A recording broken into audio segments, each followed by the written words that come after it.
ونصلي ونسلم على رسوله الكريم أما بعد أعوذ بالله من الشيطان الرجيم بسم الله الرحمن الرحيم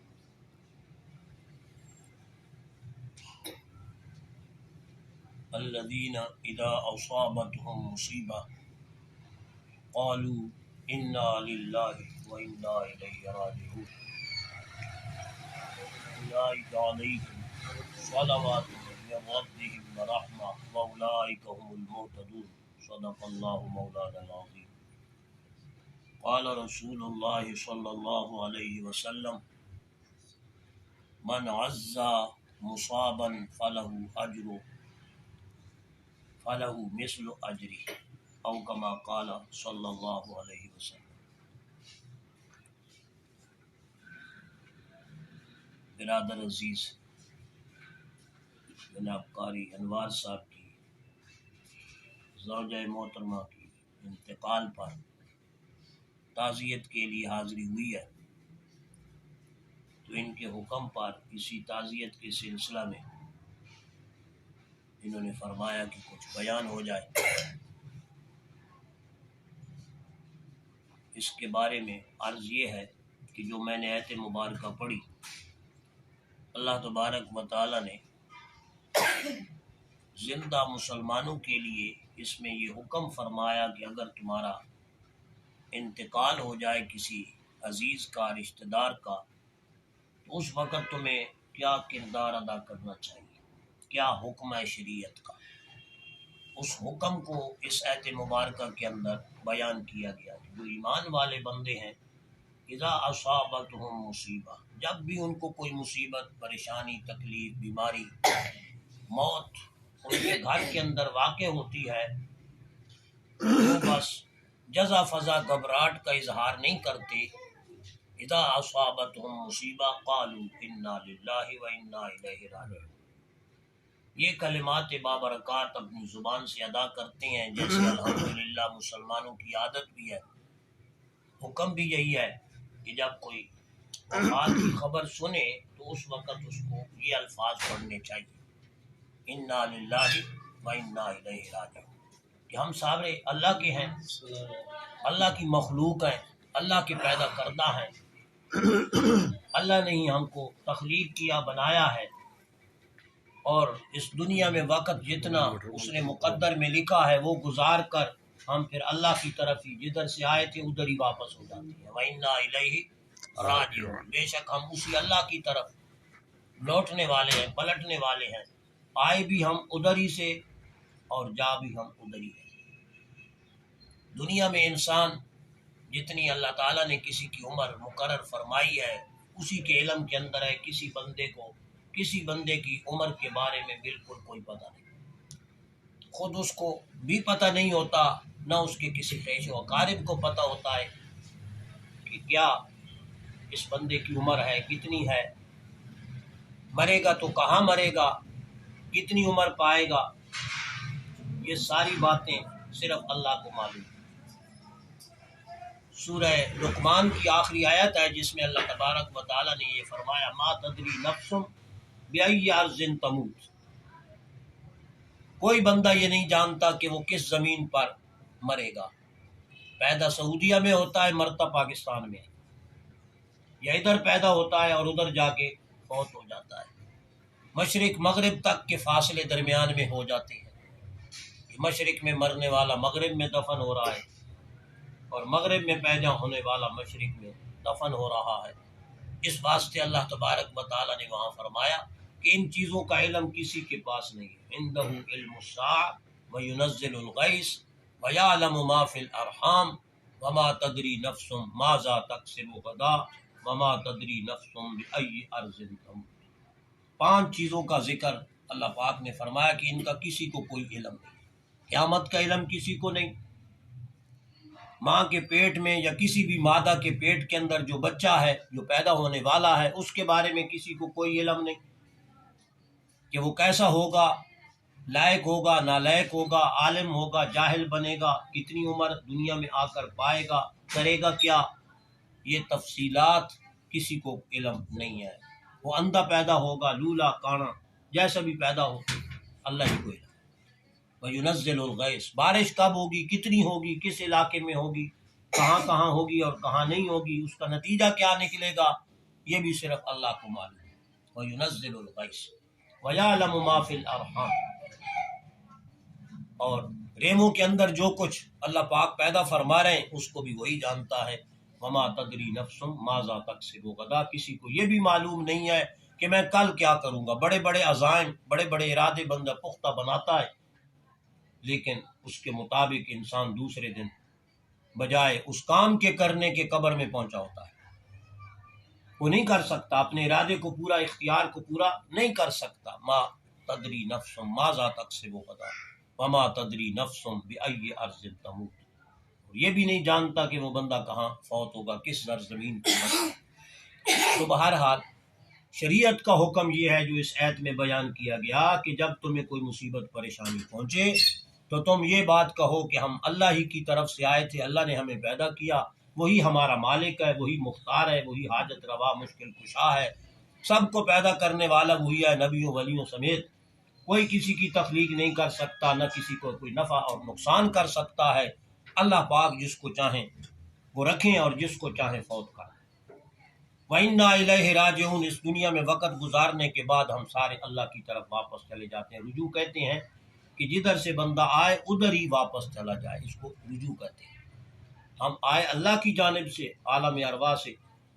اللہ پاک نے سب ارواحوں کو پیدا کیا، وہاں سے ہم چلے اور عالم ارواح سے عالم بطن، ماں کے پیٹ میں آئے، ماں کے پیٹ سے دنیا میں آئے، دنیا میں سے ہٹ کر وقت گزار کر ہم عالم برزخ میں پہنچتے ہیں، جس کو عالم قبر بھی کہتے ہیں، عالم برزخ بھی کہتے ہیں۔ پھر قیامت برپا ہوگی تو ہم آخرت کے جہان میں سے باہر جائیں گے اور وہاں حساب و کتاب ہوگا۔ ٹھیک ہے، اس لیے فرمایا انا الیہ راجعون، یہ کلمات پڑھو، یہ بندے کی تسلی کے لیے۔ یہ چیز ہماری ملکیت میں ہی نہیں تھی، ہمارے اختیار میں بھی نہیں تھی، مرنے والے بندے کی کوئی چیز بھی ہمارے اختیار میں ہی تھی۔ اگر تمہارے سے وہ چیز چلی گئی ہے تو تمہارا ملک کہاں تھا اس کے اوپر؟ وہ تو ہم نے بطور انعام کے اور عارضی طور پر تمہارے ملک میں یا تمہارے نکاح میں کر دی تھی، تم اس کے مالک تو نہیں تھے، مالک تو میں ہوں، سب چیزوں کا مالک اللہ ہے۔ لہو ملک السماوات والارض، اسی اللہ کی بادشاہی آسمان و زمین میں، اور وما فی الارض، جو کچھ زمین و آسمان کے اندر ہے سب بادشاہی اللہ تعالیٰ کی، اسی کی ملکیت کے اندر ہے۔ یہ دنیا میں جتنی چیزیں ہم استعمال کرتے ہیں ہم ان کے عارضی مالک ہیں، مستقل مالک نہیں ہیں۔ اللہ نے اپنے انعام کے طور پہ ہمیں استعمال کرنے کے لیے، وقت گزارنے کے لیے یہ سہولتیں، یہ نعمتیں عطا فرمائی ہیں، لیکن انسان یہ سمجھتا ہے کہ شاید میں پورا مالک ہوں۔ جب کوئی چیز اس کے ہاتھ میں ہوتی ہے تصور یہ ایک شیطان بٹھاتا ہے کہ یہ ہمیشہ ہی تیرے ملک میں رہے، کبھی نکلے گی نہیں، تو مرے گا ہی نہیں، ابھی تو بچہ ہے، پھر جوان ہوگا، پھر بوڑھا ہوگا، پھر جا کے مرے گا۔ یہ شیطان نے ایک چکر ڈالا۔ حالانکہ مرنے والے بچے بھی ہوتے ہیں، جوان بھی ہوتے ہیں، بوڑھے بھی ہوتے ہیں، ہر عمر کا، ہر دن کا بچہ، ہر بندہ فوت ہوتا ہے، اس دنیا سے جاتا ہے۔ اس واسطے ہمیں آخرت کی تیاری کے لیے ہر وقت ہر مسلمان کو تیار رہنا چاہیے، یہ تصور اپنے ذہن میں بٹھاتے رہنا چاہیے کہ کوئی پتہ نہیں میرا میں کس وقت مر جاؤں، لہٰذا شریعت اور دین پر عمل کر کے مروں، کہیں بے ایمان ہو کر، کافر ہو کر، مشرک ہو کر، منافق ہو کر، یا کوئی ایسے خدا نہ خواستہ بڑی بدعملی کر کے اس دنیا سے نہ مروں کہ اس کے بعد تو کوئی موقع نہیں ملے گا، انسان کو چانس نہیں ہوگا انسان کے پاس کہ وہ اپنے آپ کو سدھار سکے، صحیح کر سکے۔ یہی دنیا کا جو ظرف اور برتن ہے جس میں اللہ تعالیٰ نے اس جہان کے اندر ہمیں بھیجا ہے اپنی اصلاح کی خاطر، ہم اصلاح کریں گے انشاءاللہ اس اصلاح کا فائدہ آخرت میں ہمیں پہنچے گا۔ اگر ہم اس دنیا والی زندگی سے فائدہ نہیں اٹھائیں گے، اپنی اصلاح نہیں کریں گے، اپنے عقائد و نظریات، اخلاق، معاملات، اپنے عمل ٹھیک نہیں کریں گے، پھر آخرت میں بہت بری پٹائی ہوگی جس کا ہم تصور بھی نہیں کر سکتے۔ قرآن بڑا پڑا ہے، ان کے لیے یہ عذاب ہوگا، ان کے لیے یہ عذاب ہوگا، ان کے لیے یہ عذاب ہوگا۔ اگر ہم اللہ کے قرآن کو مانتے ہیں، مسلمان ہیں الحمدللہ، مانتے ہیں، مگر اس کے مطابق عمل ہمارا بہت کمزور ہے۔ ہر مسلمان کو چاہیے کہ مرنے کے بعد کی تیاری کرے، اسی لیے انسان آیا ہے اس دنیا کے اندر۔ تو بہرحال یہ فرمایا انا للہ و انا الیہ راجعون اولئک علیہم صلوات من ربہم ورحمہ، جو بندے اس شریعت کے حکم کے مطابق عمل کرتے ہیں، اللہ پاک کی رحمتیں ہی رحمتیں ان کے اوپر ہوتی ہیں۔ اولئک علیہم صلوات من ربہم ورحمۃ، رحمتیں مہربانیاں اللہ کی طرف سے ہوتی ہیں جو شریعت کے احکامات کو غمی کے اندر، خوشی کے اندر، موت کے اندر، حیات کے اندر جو بندہ ان کو خیال رکھتا ہے اور اس کے مطابق عمل کرتا ہے، اللہ پاک اپنی رحمتیں اور فضل فرما کر اس کی مغفرت فرماتا ہے۔ یہ اگلی آیت کا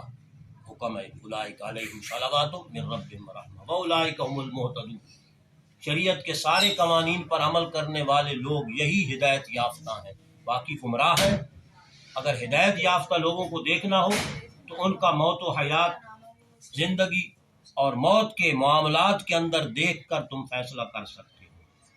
یہ بندہ اگر زندگی کے معاملات کے اندر شریعت کے مطابق عمل کرتا ہے، خوشی کے اندر بھی شریعت پر عمل کرتا ہے، غمی کے وقت، موت کے وقت بھی یہ شریعت پر عمل کرتا ہے، یہ ہدایت یافتہ بندے ہیں۔ ان کے عمل اور کردار کو دیکھیں۔ جو حدیث میں نے مبارکہ پڑھی اس کے اندر رسول اللہ صلی اللہ علیہ وسلم نے فرمایا، ہم اس میں بہت سستی کرتے ہیں، غفلت کرتے ہیں، ہمیں یہ سستی نہیں کرنی چاہیے۔ آپ نے یہ ترغیب بھی دی اور پھر اس کے بعد فائدہ بھی بتایا کہ من عزا مصاب، مصاب کا مطلب جس کو تکلیف، بیماری، پریشانی، موت پہنچی ہے۔ مثلا قاری صاحب کی گھر والی فوت ہوئی تو اب یہ مصاب ہے، ایک مصیبت سے مصاب نکلا ہے، مصیبت سے مصاب، جس کو تکلیف پہنچے، مصیبت پہنچے، اس کو مصاب کہا جاتا ہے۔ تو جو بندہ اس تکلیف پہنچنے والے بندے کو، متاثر بندے کو، جو متاثر ہوا ہے کسی غم سے، پریشانی سے، موت سے، اس کی تعزیت کرتا ہے، اس کو تسلی دیتا ہے، فَلَهُ مِثْلُ أَجْرِهِ، جتنا اس کو ثواب ملتا ہے اس پر صبر کرنے والا کا، اس تعزیت کرنے والے کو بھی اس کے برابر ثواب ملتا ہے۔ غم تو اس کو پہنچا، دکھ اس کو پہنچا، موت اس کے گھر کے اندر آئی، ہم نے کیا دو تسلی کے لفظ اس کے لیے بول دیے، دعا کے لفظ بول دیے، انشاءاللہ ان کے اجر و ثواب میں سے اللہ کچھ نہیں نکالے گا، لیکن ان کے برابر مجھے اور آپ کو ثواب۔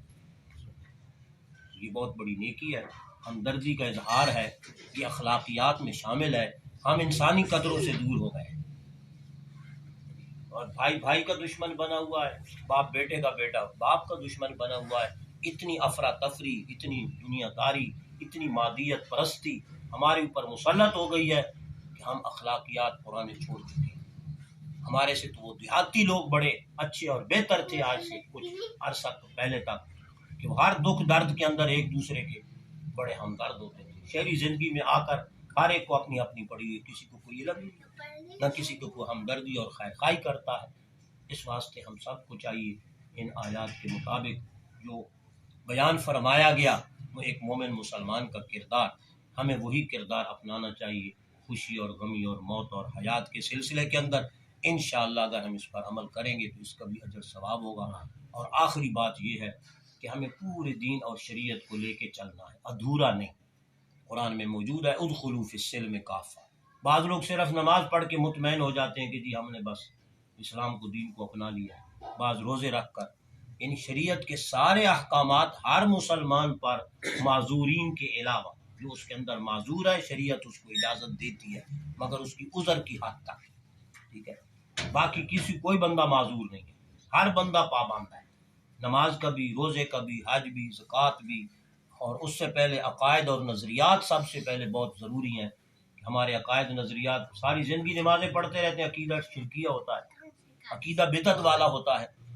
تو وہ تو یہ بدعت اور شرک چھلنی ہے، چھلنی، جس طرح چھلنی میں پانی نہیں ٹھہر سکتا یا کوئی چیز چھلنے والی نہیں رہ سکتی، وہ ساری چھن جاتی ہے، ضائع ہو جاتی ہے، اسی طرح شرک اور کفر اور بدعت اگر عقیدے کے اندر ہے تو اس کی وجہ سے انسان کا عمل ضائع ہو جاتا ہے۔ قرآن بھرا پڑا ہے، حبطت اعمالہم حبطت اعمالہم حبطت اعمالہم، جن لوگوں نے عقائد ضروریہ کا انکار کیا، اس پر عمل نہیں کیا، اللہ ان کے اعمال برباد کر دے۔ مشرکین مکہ سارے کام کرتے تھے، قرآن میں موجود ہے سورہ توبہ 10ویں پارے کے اندر کہ وہ مسلمان جو آج کل کا مسلمان کر رہا ہے نا، اور کہہ رہا ہے کہ میں مسلمان ہوں، یہ سارے کام مشرکین مکہ کرتے ہیں، لیکن قرآن ان کو کافر کہتا ہے، مسلمان نہیں۔ صرف ایک بات منفرد ان سے ہمارے اس ماحول سے ہٹ کر تھی کہ ہم آخرت کے قائل ہیں، وہ آخرت کے منکر تھے۔ ہم قرآن کے قائل ہیں، وہ قرآن کی منکر تھے، ہم رسالت کے قائل ہیں، وہ رسول اللہ کی رسالت کو نہیں مانتے، لیکن باقی جو ہمارا طرز عمل ہے، یہ طرز عمل سارے کا سارا ان کا بھی موجود اور ہمارا بھی موجود، لیکن ان کا عقیدہ ٹھیک نہیں تھا، اس واسطے اللہ تبارک و تعالیٰ نے ان کی ساری عبادات کو ضائع کر دیا، حتیٰ کہ یہ فرمایا کہ تم جو خانہ کعبے کی خدمتیں کرتے ہو، یہاں نماز پڑھتے پڑھاتے ہو، حاجیوں کے لیے بڑے بندوبست کرتے ہو، بظاہر بڑی نیکیاں کماتے ہو، اس شرکیہ عقیدے کی وجہ سے تمہاری یہ ساری نیکیاں برباد ہو۔ یہ اسی رکوع کے اندر اللہ نے بڑی تفصیل بیان کی ہے، وقت نہیں ہے کہ میں آپ کو ساری تفصیل کا ترجمہ کر کے بتاؤں۔ اللہ تعالی ہم سب کے عقائد کو، نظریات کو درست کرے اور ہمارا خاتمہ ایمان پر فرمائے، اور جو اس دنیا سے جا چکے ہیں اللہ تعالیٰ ان کی مغفرت فرمائے، جو ایمان کی سلامتی کے ساتھ۔ دیکھیں کتنا احتیاط شریعت میں برتا گیا کہ جنازہ پڑھتے ہیں نا، تو حدیث میں آتا ہے کہ جنازہ پڑھنے والے اگر وہ جو جس کا جنازہ پڑھا جا رہا ہے لا یشرک باللہ شیئا، اگر اس نے اللہ کے ساتھ کسی کو شریک نہیں کیا ہوگا، 40 بندے اس کے اوپر نماز پڑھیں گے، اللہ اس کی مغفرت کرے، اور اسی طرح 40 بندے جو پیچھے نماز اس کا جنازہ پڑھنے والے ہیں، ان کی بھی یہ شرط شریعت نے لگائی، لا یشرکون باللہ شیئا، یہ بھی اللہ کے ساتھ شریک کرنے والے نہیں ہوں گے، اور ان کی تعداد 40 کے برابر ہوگی، گویا یہ اس میت کے سفارشی ہیں، اور ہیں بندے مومن موحد ہیں، شرک کرنے والے نہیں ہیں، یہ سفارش کر رہی ہیں۔ اللہ پاک فرماتے ہیں کہ میں ان کی سفارش کو رد نہیں کرتا، میں اس میت کی مغفرت فرماتا ہوں، اور ساتھ ان کی بھی مغفرت ہو جاتی ہے، اس واسطے کہ انہوں نے اس کو مومن مسلمان سمجھ کر بڑے ہمدردی خیرخواہی کے ساتھ جنازہ پڑھا، قبر میں اتارا، اس کی خدمت کی، آخر تک پہنچایا اس کو، یہ بھی ثواب کے مستحق ہے۔ بہرحال دونوں طرف سے شرک لگا، جس کا جنازہ پڑھا جا رہا ہے اس کے بارے میں بھی شرک نہ کرتا ہو، تب یہ دعا قبول ہوگی جو جنازے میں پڑھی جاتی ہے۔ جو پڑھنے والے ہیں ان کے بارے میں بھی یہ شرط لگائی کہ وہ بھی شرک کرنے والے نہیں ہوں گے، تو ان کی سفارش یا دعا اللہ کی بارگاہ میں اس میت کے حق میں قبول ہوگی، ورنہ ان کی دعا قبول نہیں ہوگی۔ یہ ساری شرطیں موجود ہیں، اللہ پاک ہم سب کو عمل کرے۔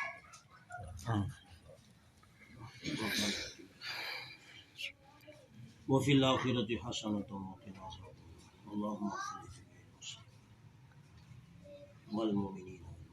والأحياء منهم، اللهم اشف مرضانا، اللهم انت الشافي لا شفاء إلا أنت، رب اغفر وارحم وانت خير الراحمين، اللهم اغفر لهم وارحمهم وعافهم ووسع مدخلهم وأبدلهم دارا خيرا من دارهم وأدخلهم الجنة وأعذهم من النار وأعذنا من النار، آمين أجمعين يا رحمن۔ ماشاء اللہ جی، مزہ آ گیا۔